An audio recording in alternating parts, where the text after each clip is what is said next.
I'm with Cornwall, Ontario Police Chief Dan Parkinson and Fitzy. Chief, we're talking about something that's very popular now, which is people leaving their dogs and children in cars when the temperatures are a little warmer. And a lot of people have different ideas and concepts about what they can or can't do in situations. So we thought we'd go to an expert and ask your opinion on those situations.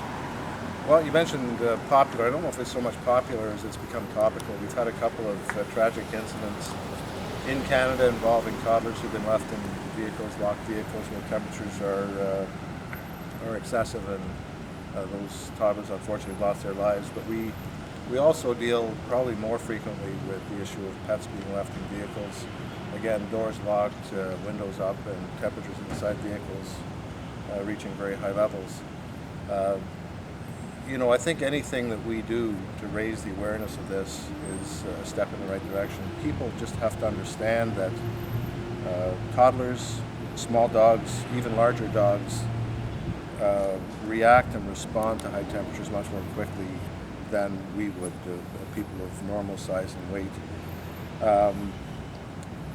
Common sense would have to be the guide, I suppose, in how we deal with our pets, how we deal with our toddlers. But when it turns tragic, it becomes an issue for all of us as a society to deal So with. if someone sees a dog or a child and they feel that the animal's in distress or just they see it in general, what can they do? What do you recommend that they do?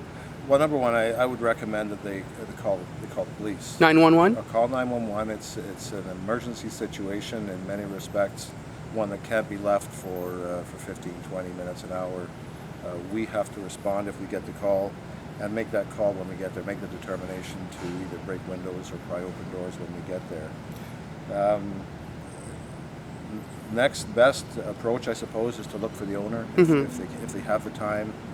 But there's an obscure act that not too many people know about. It's called the Good Samaritan Act of Ontario from 2001 that actually allows people, not just medical practitioners, although it speaks to emergency medical people, anybody who renders assistance in a medical emergency basically is held not liable for the damage that they may cause in getting to that medical emergency and setting it right. That applies to medical emergencies involving human beings.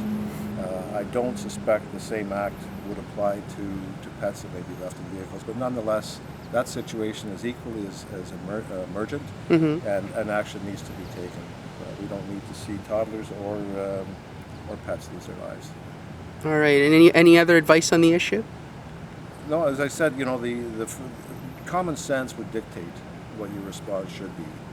And common sense and good judgment have to be applied to any and all of our actions in dealing with a variety of situations, whether we be a private citizen or police officer. We have to justify the reasonableness of what we do.